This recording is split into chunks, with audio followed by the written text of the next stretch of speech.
Good day, America. Welcome to the political circus, where the ringmaster is also the arsonist. President Donald Trump, with that trademark grin that says, "I planned the chaos," is basking in the glow of his very own government shutdown, a disaster so self-inflicted it should come with a mirror and a warning label.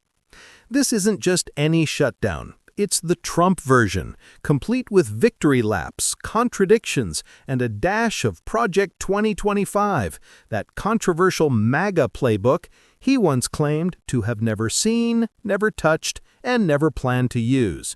Yet here we are in October 2025, watching him implement it like it's his favorite bedtime story. Trump's latest America First move is turning off the lights on federal agencies to drain the swamp. Except, fun fact, most of the people not getting paid aren't swamp creatures. They're the backbone of government, the clerks, the janitors, the analysts, real people with mortgages, not million-dollar Mar-a-Lago memberships. But Trump sees this shutdown as a golden opportunity. He said so himself on Truth Social. "I can't believe the radical left gave me this unprecedented opportunity." Yes, Mr. President, nothing says leadership like bragging about putting hundreds of thousands of Americans on unpaid vacation. Now, let's talk about that old friend, Project 2025, the political boogeyman of Washington, D.C., the same plan Trump swore in 2024 he'd never heard of. He said, "I don't know who wrote it," as if Russell Vought hadn't been his budget director for years.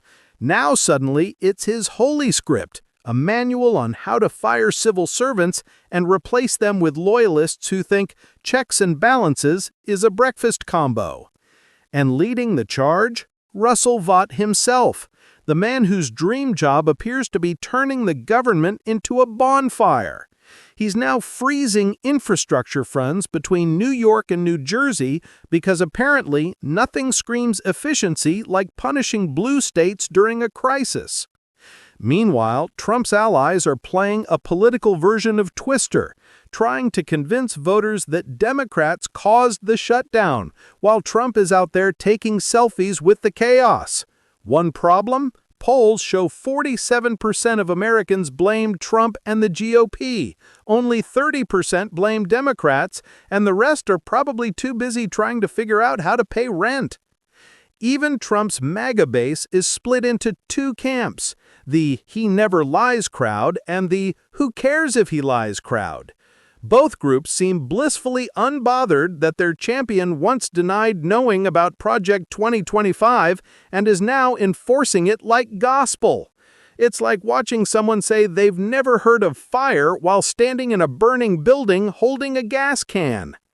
And then there's the DOGE, the Department of Government Efficiency, a name so ironic it could headline a comedy show.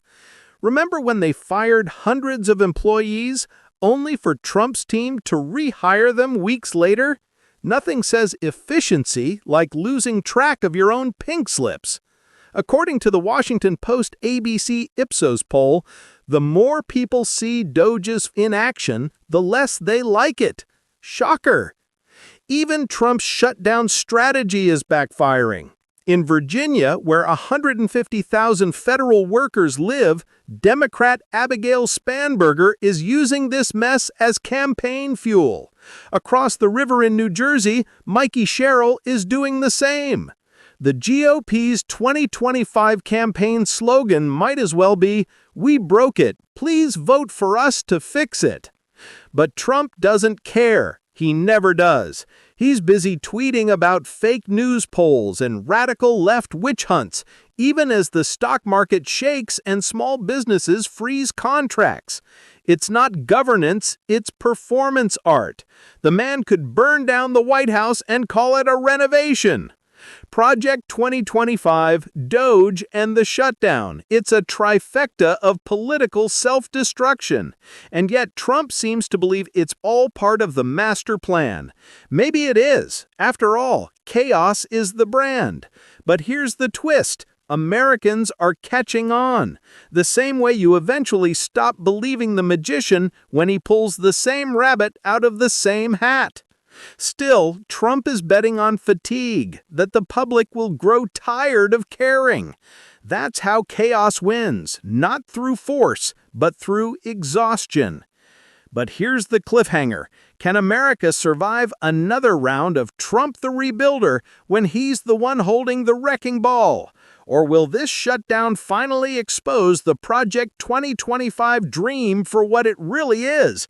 A demolition plan for democracy disguised as reform. Stay tuned, because if history has taught us anything, it's that Trump never leaves a mess half finished.